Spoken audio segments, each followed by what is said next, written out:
at PFY.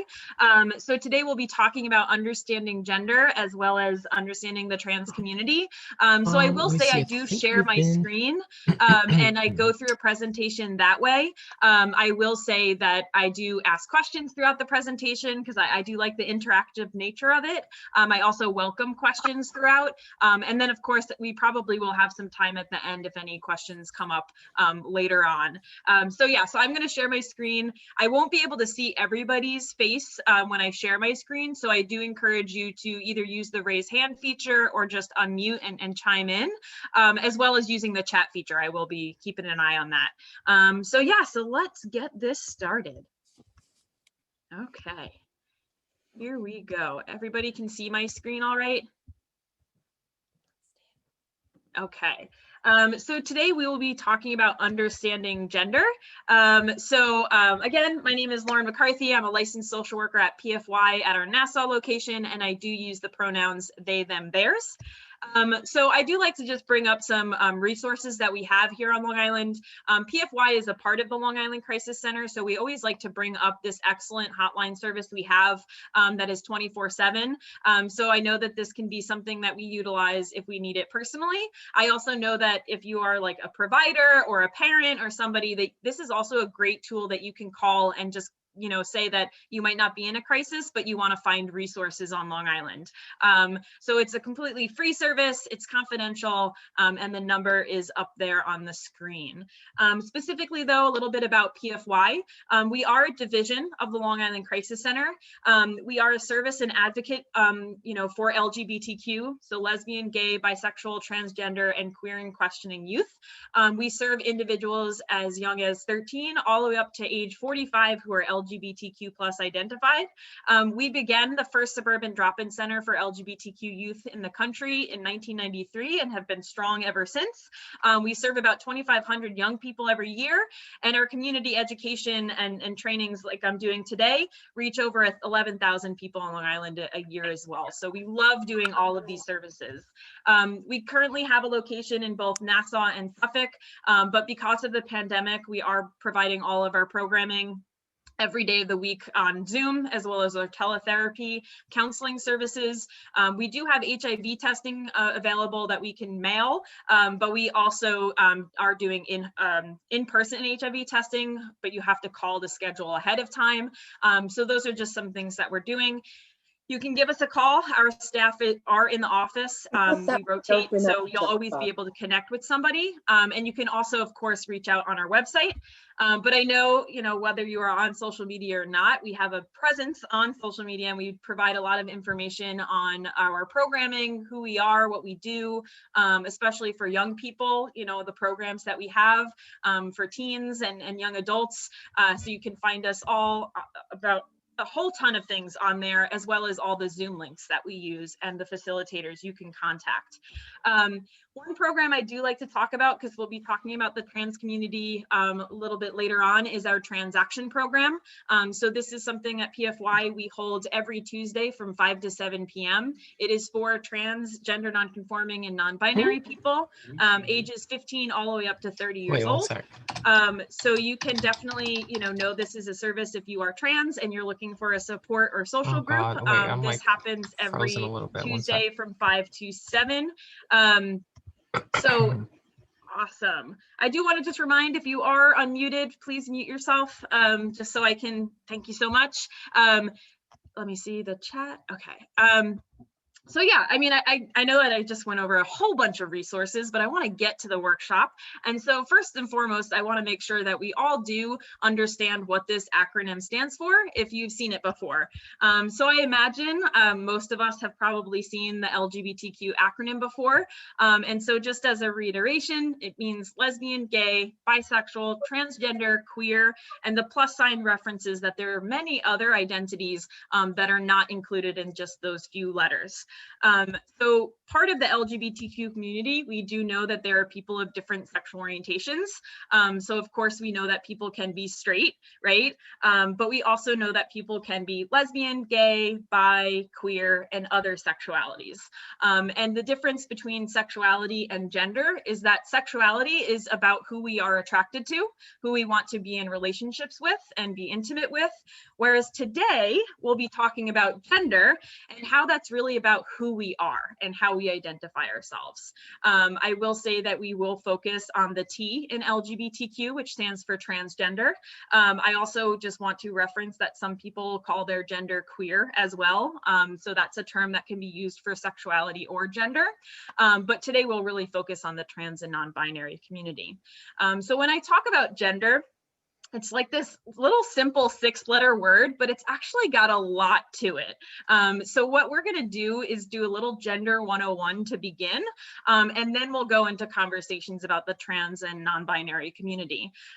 So I think the biggest thing when we think about gender is that sometimes we don't often have big discussions around this. Sometimes there's a lot of like misconceptions of what gender is and what it isn't. So we'll start off with just some terminology of what, is gender and what isn't. And I think the biggest thing that I know at some point in my life I had thought was that gender and sex are the same thing. And what we really have to understand is that they aren't, and we have to pull them apart. Because when we think of why we maybe thought that they were the same thing is we often use these words interchangeably. We often think that they're just the same, concept, but it truly isn't. When we really think about sex, what we want to get into the habit of thinking about is that this is what is assigned to us at birth by a doctor, right? When we're little babies and we pop out of the womb, at one point, a doctor is going to look at us and based off of our genitals, label what our sex is, whether it's an M or an F. We, of course, as little babies, do not have a say in it. We cannot be like, hey, hold up, wait a minute, that's not my gender. But that's, just what our world, at the moment has been doing. We also know, of course, that we as a species have sex chromosomes, but we don't test for sex chromosomes really, unless I guess we have to. And there's also many variations for sex chromosomes. I know the common ones we hear are like XX or XY, but there's also tons of different variations outside of those. So even realizing that our sex isn't so black and white as we've thought all along too. So when we think about that, again, it's just sex assigned at birth, what we're labeled as based off of our genitals by a doctor. Gender is not about our genitals. Gender is something that I like to actually break it down because we experience it in different ways. One of which, of course, is our gender identity. So this is just like about who we are, right? Like I am this, like this is my gender. We also, of course, experience gender in a very external way. We like to express ourselves, right? We are social beings, so we like to dress up with our hair, our clothes, maybe even our behaviors. And then we are, of course, as people, we pick up on messages in our society about how we view gender, right? Are there certain gender norms or gender roles that are being presented to us in our society, in our media, from when we're little kids till now? And that's also another way that we experience gender. So that's actually where I'm going to jump first, is to talk about this way that we experience gender in a very societal and cultural way. I will say that I am talking through this as, being in the United States and being a Western society, because I do know that gender does have varying ways that we think about it relative to different cultures and countries and things. But this is just another nice quick little snapshot of what gender is and what it isn't. So today we'll learn that gender is a spectrum. There are a range of expressions for gender. It is about how we relate to ourselves and our personal identity. Gender is not just going to be male or female. We'll talk about that. It is not defined by what body parts we have or have not. It is also different from our sexual orientation. We have both of those. And it's not determined by our chromosomes either. That again is referring to sex.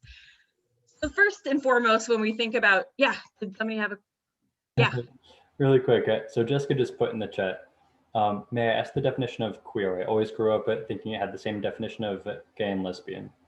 Yeah, no, that's an excellent question. So queer is a word that used to be way back actually a derogatory term that was used towards the community, such as words that you might hear like faggot or dyke. And so, at some point it was used in very, negative contexts. We know that certain groups that face discrimination sometimes reclaim words. So queer has now been this term that's been reclaimed by the community, and people are identifying with it more and more. And a simple definition is really it's trying to just state that I am not straight and I am not, we'll talk about being cisgender, but it's really trying to make this blanket statement of like, I'm part of the LGBTQ community. Some people prefer to use the term queer too, because it doesn't restrict in gender as much as terms like lesbian, which is about a woman who likes women, a gay man, a man who likes men. So for myself, I use the word queer because I also am non-binary. And so queer just fits me better than other terms that are sometimes restricted to gender. So I do know that some people, again, can reference their gender as being queer, their sexuality. I also just know that it can vary from person to person, but that is an excellent question. So I will say if anything comes up, yeah, do just that. You can ask me them right off the bat. I don't want it to like fly from your brain and you forget about it. So yeah, excellent. So when we think about gender, it's really important that we do understand that it is a social construct, meaning that it is an idea. How we view gender has been just created by us as people, and enough people are like, okay, that's how we'll view it.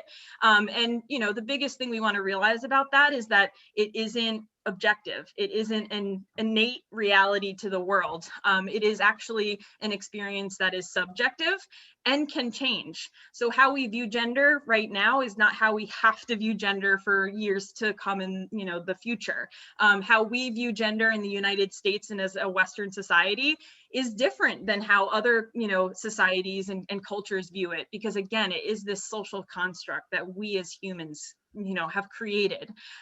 So I will say, being again in the US and being a Western culture, the social constructed view of gender has often been through this lens of a gender binary, meaning that it's the system of viewing gender as solely consisting of the categories of man and woman, and like that's it.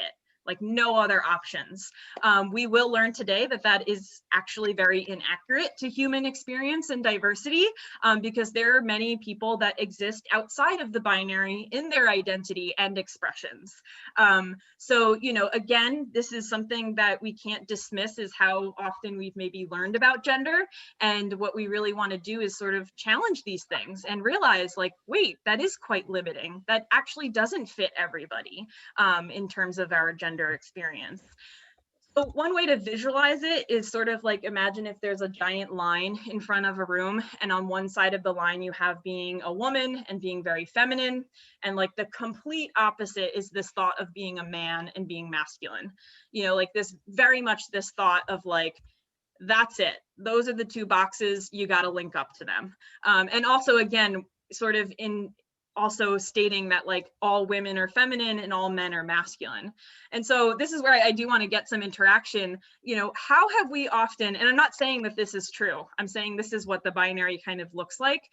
How have we sort of picked up on these messages? I mean, even reference when you were like a little kid, that this is how we thought gender was, that like, if you're a girl, you do these certain things, and if you're a boy, this is what you're supposed to be doing. Does anybody have any thoughts?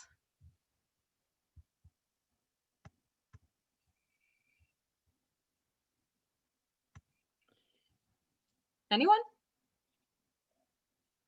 I promise. Sure, I have a thought. Okay, so yeah, go for it. Yeah. So I'm Viviana Vivi from Rochester here. Let me turn my camera back on. I had shut it off temporarily. I know when I think of this one, I think of the military. You know how for many times when people want to join the military, and there's very distinct roles of whether it's feminine or feminine role versus one for males. I know, like with people that are in right in the front lines, that sometimes that has been what do you call it, an obstacle or their limit. Some women that want to be able to be more up the front are limited in that way. Mhm. Sometimes the roles are very firm in what they do. I'm not sure where they are in the process in the military of addressing those issues. Thank you. Yeah.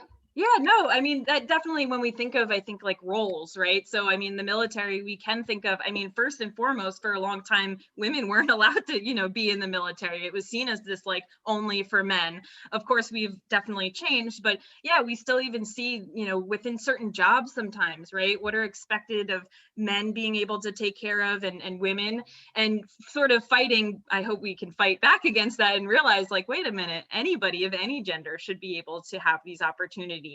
I see the chat blowing up and you all are really hitting it on, nail on the head. A lot of you have mentioned, when you think of certain phrases like boys will be boys. If you're a man, you can't cry. Whereas the opposite could be seen as, if you're feminine or a girl, you're supposed to be really sensitive and in touch with your emotions. I think a lot of people mentioned like toys. Right? So, I mean, just think of even toy commercials. I know that we definitely are trying to be more progressive and gender neutral. But like if we see a Barbie doll commercial, who's in that commercial? Is it a little boy playing with Barbie? Typically we've seen that it's more so it has to be, a girl. If it's like an action figure, a new Marvel movie just came out, we often will associate that we think that there will be like boys in that commercial. I mean, even when we think of, superheroes, we're just starting to see now more women superheroes because it's often been this context of if you're a man, you're tough and you're rough. And if you're a girl, you're supposed to be more, dress up and princesses. So as you can see, right, like we can just sort of realize these are all messages that we sometimes will internalize and think of like, oh, there is like a right way to be a boy. Oh, there is like only a few ways that my roles should be. Oh, if I'm a girl, I can't, wear, a baseball cap and, I have to have my hair long or wear dresses. And I hope we do see like, this is also a bunch of nonsense, right? Like when we think about it, we actually are very diverse, but what this binary does oftentimes is it can impact people in feeling like they can't express themselves the ways that they do. This binary also limits this perspective to thinking that people are only just a man or a woman, and we'll talk about that there are people that aren't either of those. So if we live in a world that only holds on to a binary, we're excluding people and their experiences, and that can be quite harmful. If we think about just young people as well, if we hold up into it in a binary, what could be the case of, let's say we have a little boy and he loves to play dress up and he loves to play around with makeup. What could be his experience though if we live in a very gendered society that says, what could he be met with if that's what he really wants to do?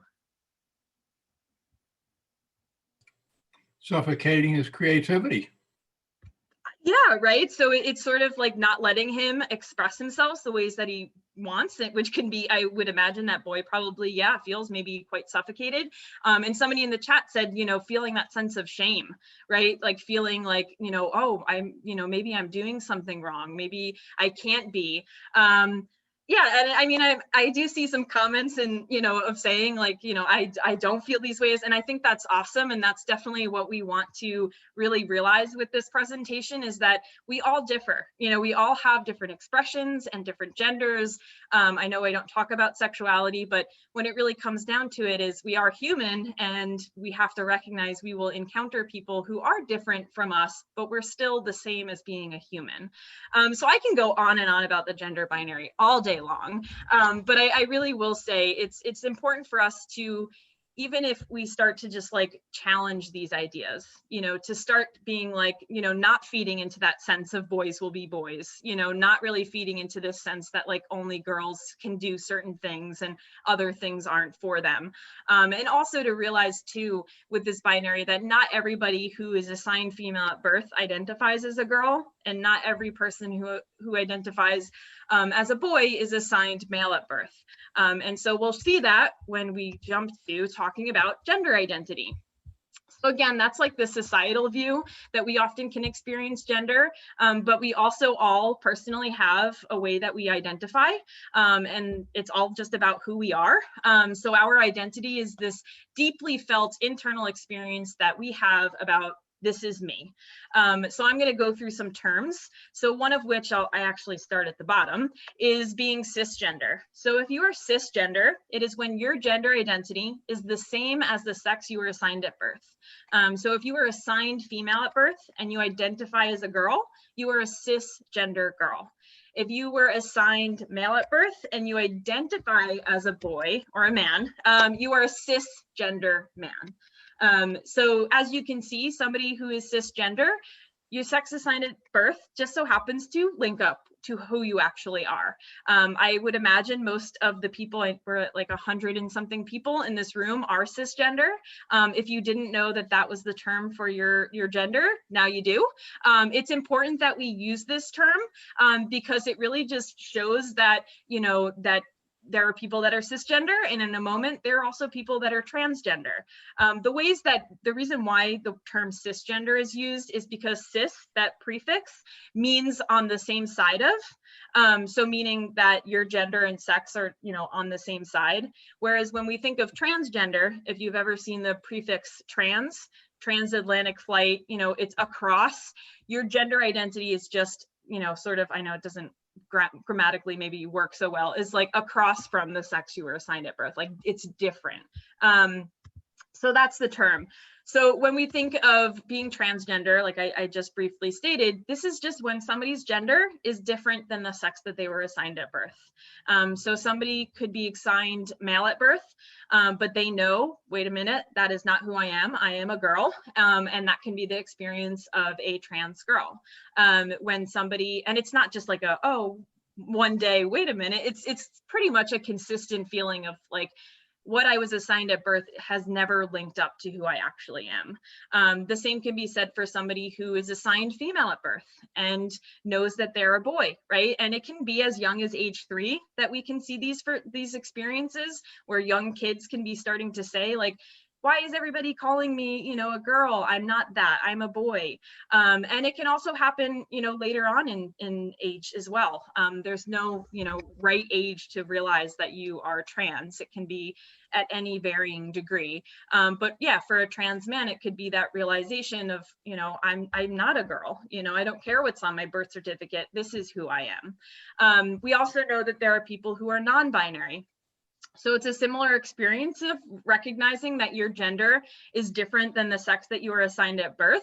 But for non-binary people, it's also that realization that, wait a minute, M or F don't have anything to do with me. You know, I do not experience feeling like a man or a woman. Some non-binary people, it's this experience of feeling very much like both.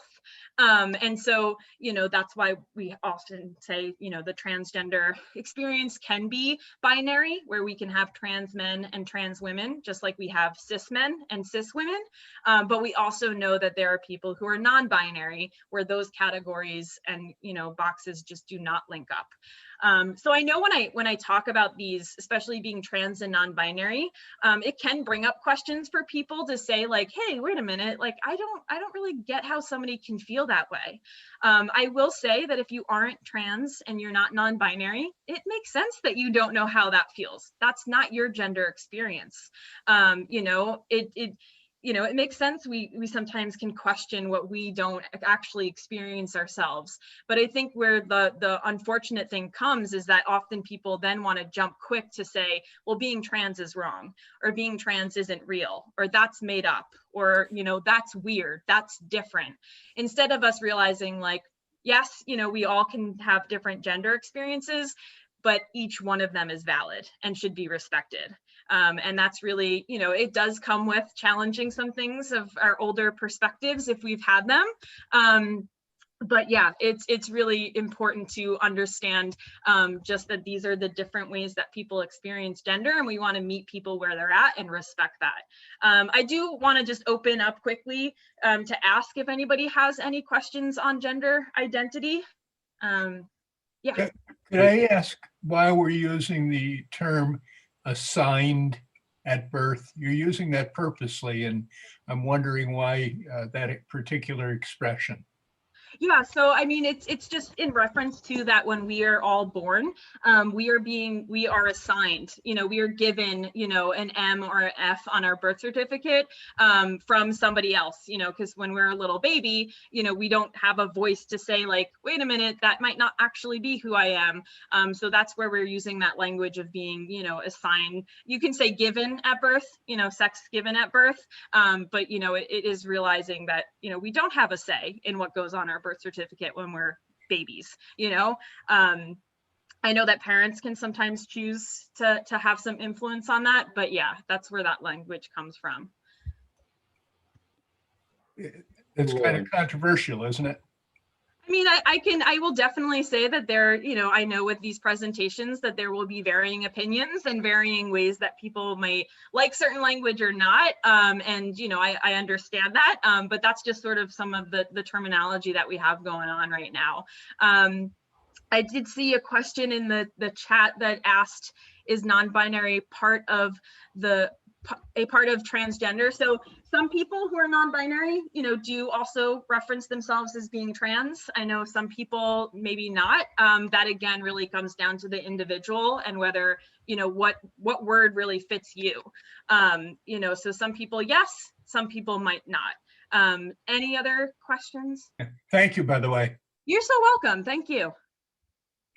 Hey, Lauren. So I got a question from Dawn.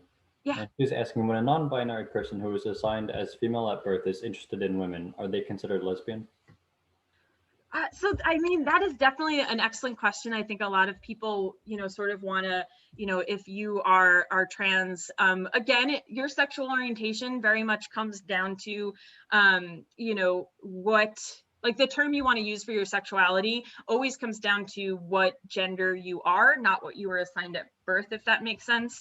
But for somebody who is non-binary, I would say if that person identifies as a lesbian, they're a lesbian. I know that some people think, how can somebody who's non-binary and doesn't, identify as a woman be called a lesbian? But it really comes down again to our own personal choices and what labels we want to that feel comfortable for us and don't.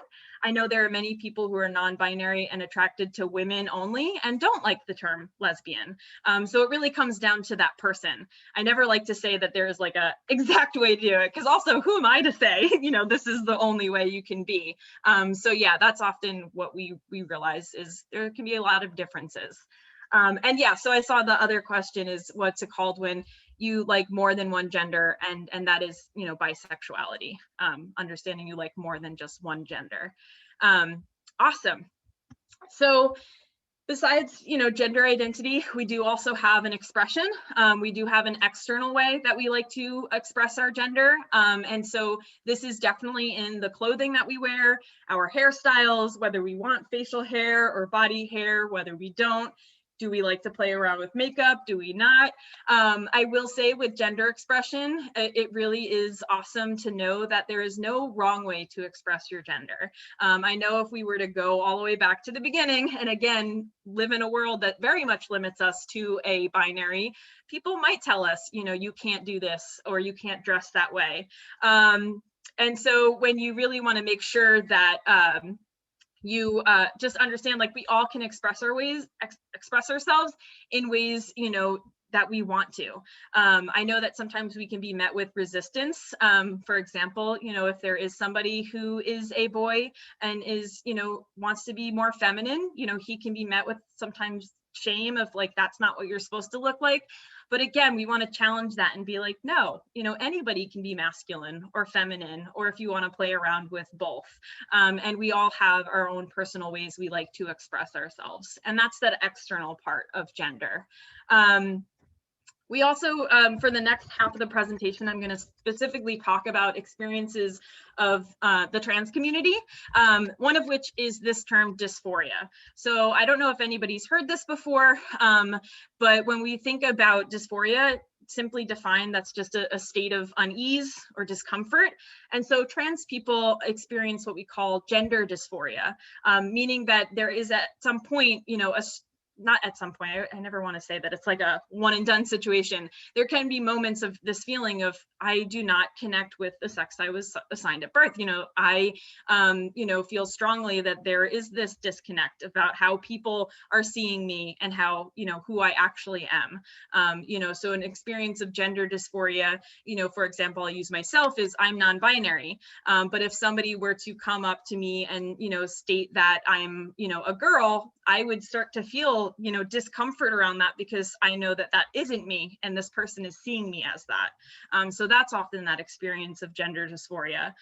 Gender dysphoria can also be, realizing that just that understanding of, oh, it makes sense, that I'm experiencing this disconnect because people are telling me I'm a certain gender and that's not who I am.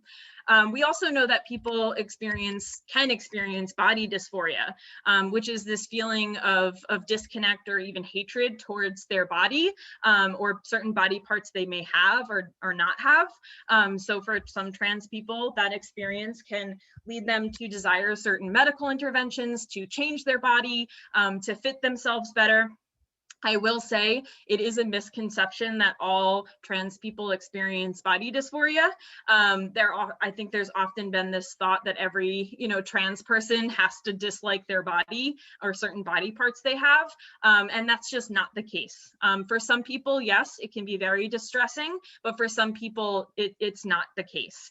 I will say though, whether people experience gender dysphoria or body dysphoria, these experiences can be, quite intense for some people. For some people, it might not be as intense in terms of being distressing. I will also say that these things can sort of sometimes come in waves. So sometimes people can feel very dysphoric at certain times, maybe because they are being called the wrong gender, or they're not being allowed to wear what they want to wear, or they do look in the mirror and they can feel uncomfortable, and then other moments dysphoria might not be so present. So it also is a personal experience for that person who is trans or non-binary. So regardless though, we do know that people who are trans, you might hear the term, they transition. So transitioning is really any step or steps a person takes to just affirm their gender identity, to affirm themselves, to hopefully, have people see them for who they truly are, as well as them seeing themselves for who they are. So some steps for transitioning are definitely within a social sphere, meaning that this can be just telling people that you're trans, letting people know, hey, this is who I am. It could be in the sense of changing your name, from the name that you were given at birth to something else. It could be using different pronouns to refer to yourself. So some trans people, have realized the pronoun that was always used for them does not link up to who they are, and they change it. They say, hey, I actually want to go by these pronouns. And then I think a big one too is changing up your gender expression. So knowing that for some trans and non-binary people, maybe they couldn't dress the ways they've always wanted to, or they finally get a haircut that now like fits them. Like that can be a social transition step. I do know that it is, something that we can all do to just create more affirming spaces is definitely incorporate the use of pronouns. So these are things we all have. So, she, her, hers, he, him, his, they, them, theirs. There are many others too. But it's really important for us to start getting in the habit of introducing ourselves with our pronouns, opening that space and asking people for their pronouns, just so we can validate and know that we might jump to use a certain pronoun for somebody. And if we don't ask or they don't tell us, we could be wrong. Again, I know based off of my own personal experience, a lot of people, I pick up the phone and they hear me and they use she, her for me. If they don't ask, they don't know, of course, but it is important for us to start incorporating that and sort of realize like we might be wrong. Are we jumping to opinions that might not actually link up to this person? So yeah, so I think somebody in the chat had asked, about if somebody uses like she and they them pronouns. I will say that that is something that people do. I know there often has been this thought, like, how can you have more than one pronoun? But it is something that people do use, that they just realize that more than one pronoun fits them. It really comes down to asking that person how they would like to be referred. Like, do you want me to change it up?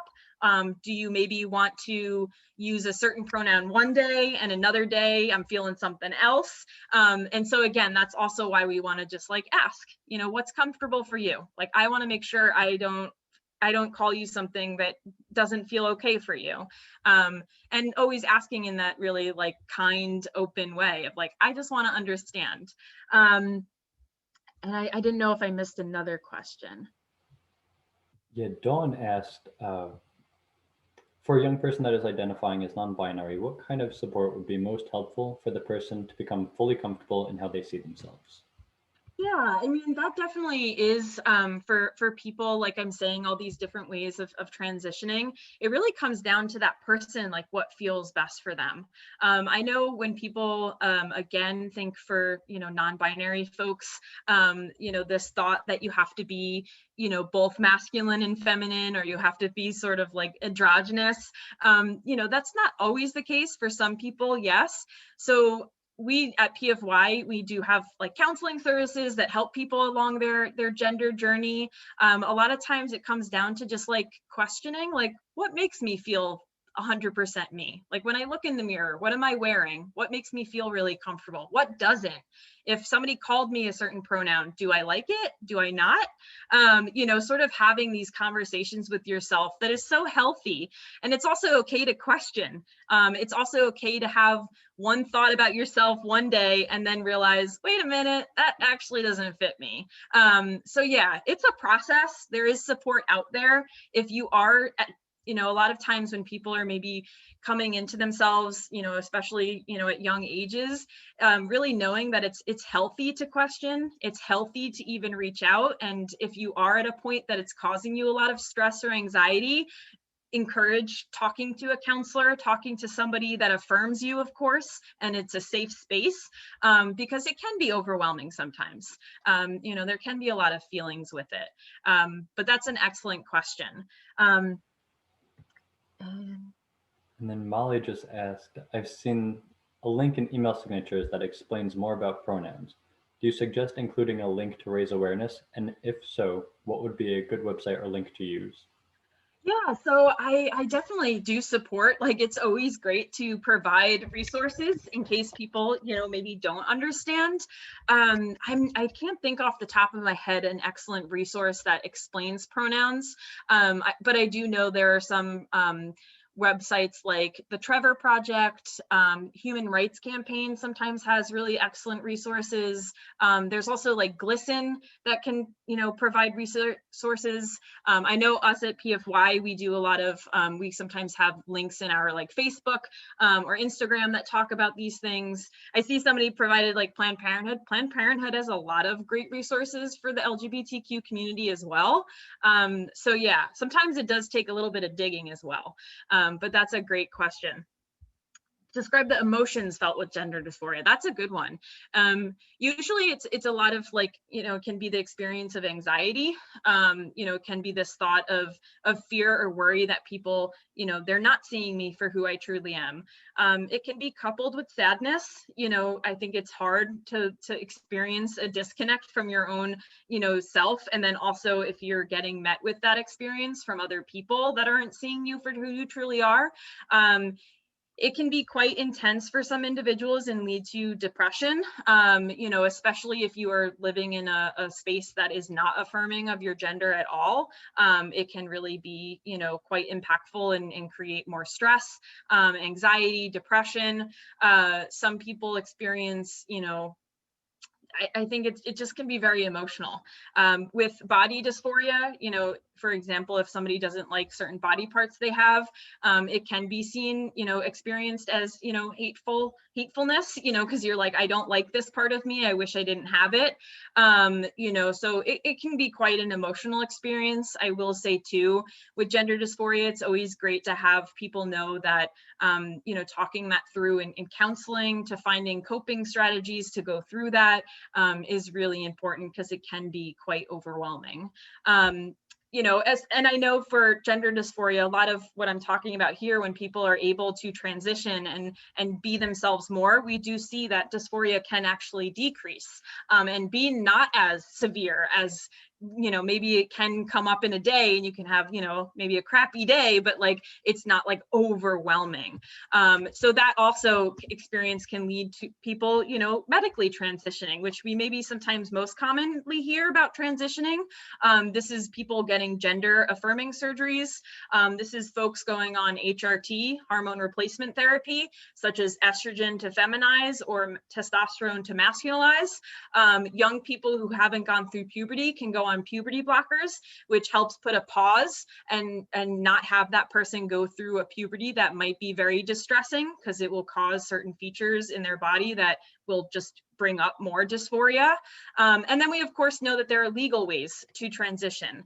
You can legally change your name. You can legally change your gender markers. HRT stands for hormone replacement therapy. So that's like when somebody goes on hormones. And gender markers can be changed. I know that some states even now have an X because M and F doesn't always fit everybody. I do like to say though, these are all absolutely wonderful things that people can do. I will say that for people who are trans or non-binary, people can do all of these things. I know that for some people might not do any of these things, and both experience is valid. There's often been this thought that, you have to be on hormones to be trans, or you have to have a surgery. And that's just not the case. For some people, yes, that's really important. But for some others, it's just as much, of importance just to use a different pronoun, just to, change up the way that you now dress. So that's all different ways for transitioning.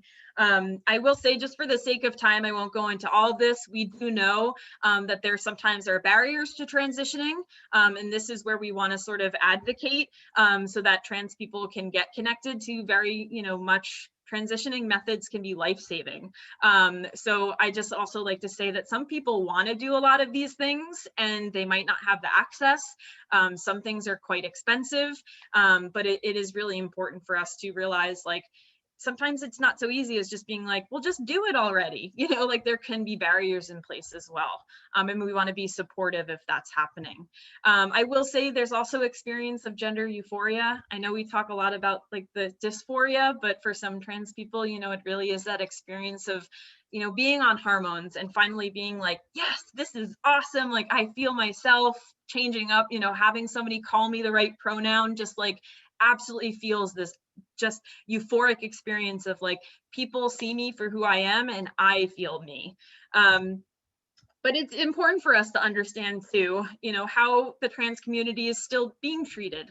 I know in 2021, we can say there has been a lot more inclusiveness. There has been a lot more affirmation of people, just affirming services and all this stuff, but we cannot deny that there is still a lot of ignorance around the community. There is still a lot of hatred towards the community and, lack of support. And so it's really important to, talk through some of those things. So, these statistics are taken from a GLSEN survey that goes out every year. These are all from 2018 stats, so still quite recent. We do know that trans and non-binary, which the TNB means, still experience a lot of rejection in home life from their own, families of origin. that can be seen so much as being kicked out of the house, not being able to be themselves at home. We of course know that this happens at schools as well. So knowing that there are a lot of trans and non-binary students can experience harassment because of their gender, physical harassment, verbal harassment. Sometimes there's not an effective response by schools or administration. So it sort of is, swept under the rug or not really noticed for what it is.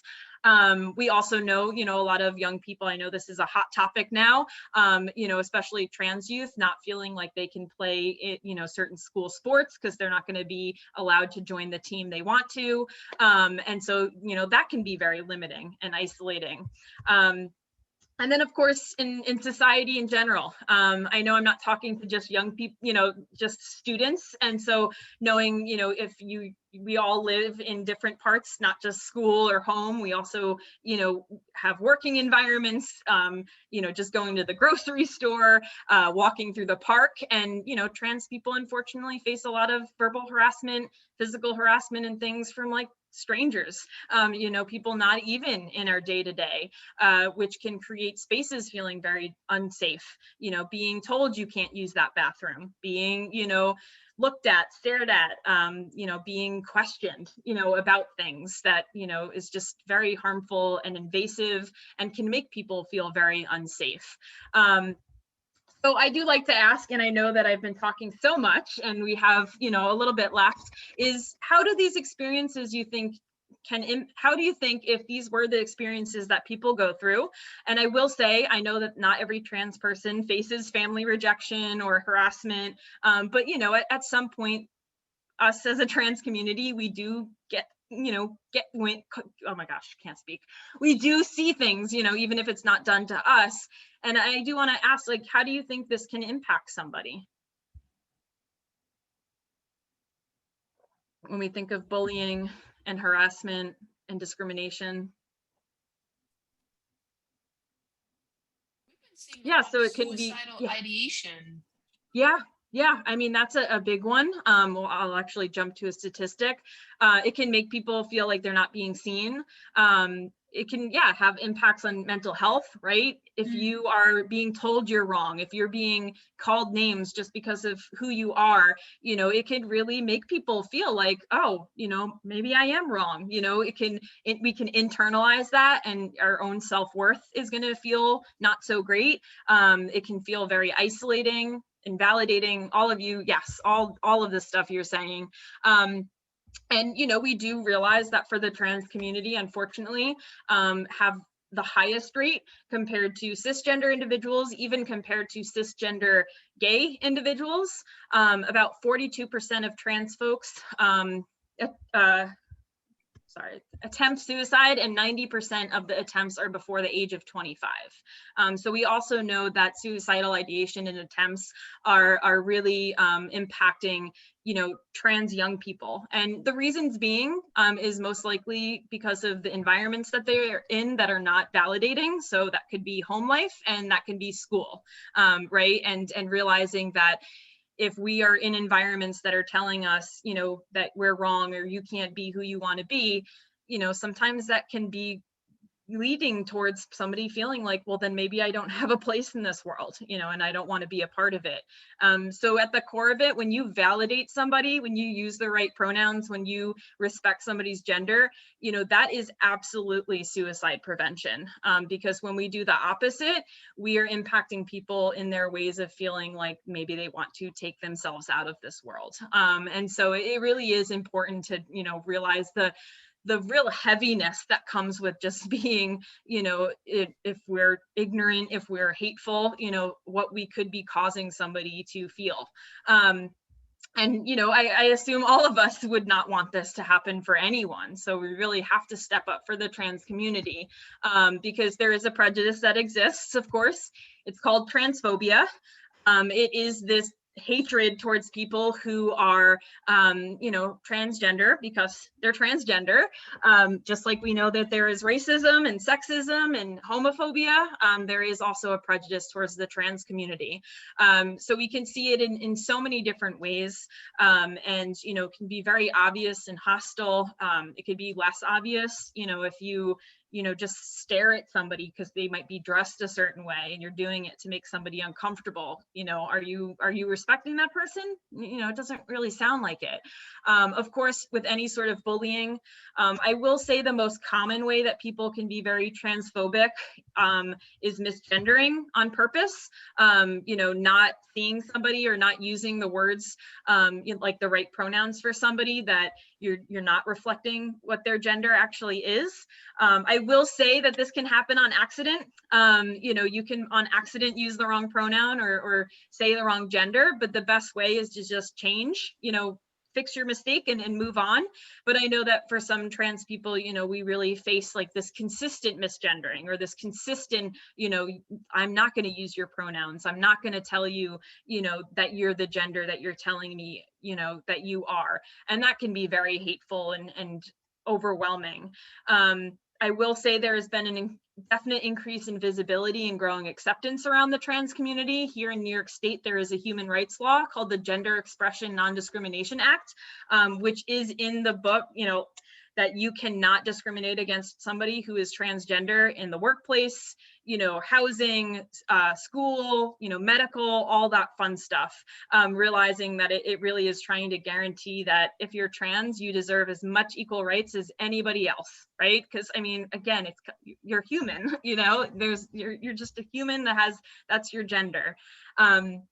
So I do want to say, I know I definitely know I probably have thrown a lot at you, but I really want to end on how can we support the trans and non-binary community if you are not trans and non-binary, knowing that you can still be an ally, which is you can be somebody who is supportive of the community, even if you're not necessarily a part of it. So that is as simple as just using the right pronouns for people, validating, educating ourselves. I know I talked about a lot of stuff maybe you hadn't thought about before, maybe you have. Keep having these conversations, keep understanding that we all as people vary in our sexuality and gender, and that's awesome. I think it makes us fantastic as a humanity, that we all do just bring things, bring different things to the table. And the simplest ways that you can be an ally is really just validating that if somebody is telling you this is who they are, that's who they are. If they want to dress that way, that's how they want to dress. If they want to use this name or pronoun, that's really as simple as, okay, I'm going to use that for you. And that is also how we can move from being accepting to affirming, is when we actually put things more into action. Acceptance is sort of like, okay, cool. Affirming is like, okay, cool. How can I continue to support you? And that's even part of just these presentations too, of even knowing, just asking people, I want to help out more. How can I do that? So I still have a couple more slides, but I do see that there might be more questions in the chat. So I'm going to just pop out of the presentation. And yeah, if there's any questions that you had seen, Robbie, that I can answer for some people. Yeah, absolutely. Thank you. And thank you so much, Lauren. This has really been incredible. And I know there are so many questions in the chat box and we only have 3 minutes. So we're going to try and get to as many as we can.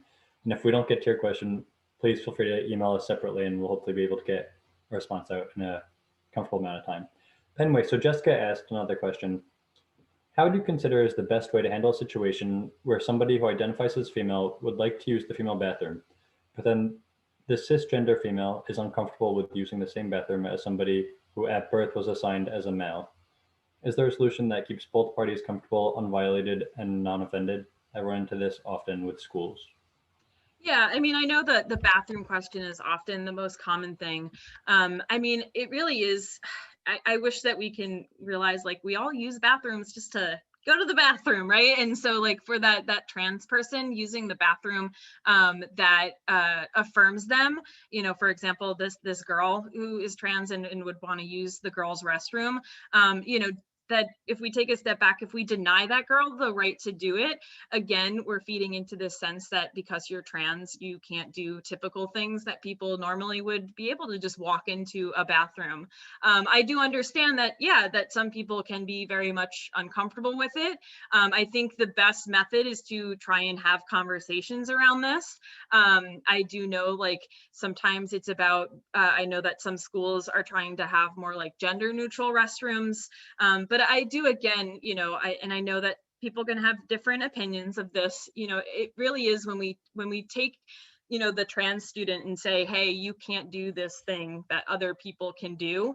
That is, again, feeding into this nature of like trying to say that like there's something different about you. And so I know that that becomes incredibly difficult for bathrooms in schools, and I'll be honest, you know, I don't work in a school. I've not had the experience of having to mediate it, but from a perspective of being a social worker and somebody that wants, you know, to always keep in sense somebody's mental health, I know that for trans students who are denied, you know, bathroom use or told that you have to go use a separate bathroom, that again is feeding into that nature of like, we're not truly supporting and seeing you for you. So I don't have a hard and fast. I would say conversation, education, and really like just trying to emphasize we all as humans go to the bathroom, and that space should be just to go to the bathroom. Yeah, so I know it might not be, you know, absolutely the best, you know, answer, but that's sort of my take. And again, I know that everybody can have different perspectives, but yeah. Thank you for that. It is 3 o'clock, but I just want to ask one more question to close it off from Rita. So Rita asked, how do you help a male adolescent who is questioning their identity, for example, trying on mother's makeup, but their parents are uncomfortable? Yeah, I mean, I will say that is hard. You know, as a youth agency, we see this a lot where youth are sort of met that they can't do as much as they want in their own homes because the parents are not accepting. I would say, you know, the biggest thing that it comes down to is always safety, you know, for that kid. You know, and honestly thinking like, would it be safe for him to be doing that at home? And if it's not going to be the safest, it is sort of like, okay, so what are other environments that he can have in this world where he can do that and express himself? So you know, knowing like at school, can you safely do these things at school so you can still connect with that? You know, if the parents are, you know, maybe just not informed, it could be reaching out to the parents of trying to have a conversation. It could be providing resources. But I think that is the trickiest thing with LGBTQ youth, is the relationship sometimes with family, and how, especially at young ages, knowing like the family is where you get a lot of your support, right? And then when it isn't present, what do you do? That's why we at PFY, you know, create these safe spaces, knowing that you might not be able to get it at home or school. So finding a resource where you can. And, you know, I think if that person can't, you know, you be a safe space for that kid. You know, you validate like that it's awesome that you're, you know, expressing your gender and wanting to play around, and that it's healthy to do that. And you sort of be that positive influence in that person's life. Because I will say that's the biggest thing for LGBTQ youth sometimes is not always having like positive role models to know, you know, who to connect with. So if you are somebody that is in that position as a provider or a teacher or parent or just, you know, older individual, you know, wanting to be that positive role model of acceptance and affirmation. Thank you, Lauren. And thank you everyone so much for being here today. It is after 3 o'clock, so I want to respect everybody's time because I know we all have a lot of places to be. But I will be sending out a follow-up email tomorrow or Monday at the latest time with a published link for the recording to this presentation, as well as a few other resources that you can all utilize whenever you'd like to. And on there, I'll put on Lauren's contact information as well as you'll have mine. So if you want to reach out to us at any time, please feel free to do so. We really want to keep this conversation going, and really thank you all so much for being here. Yes, thank you, everybody. Absolutely fantastic. I was very appreciative of being here today as well. Thank you, Lauren. Thank you, You're Robbie. welcome. All right, thank you all.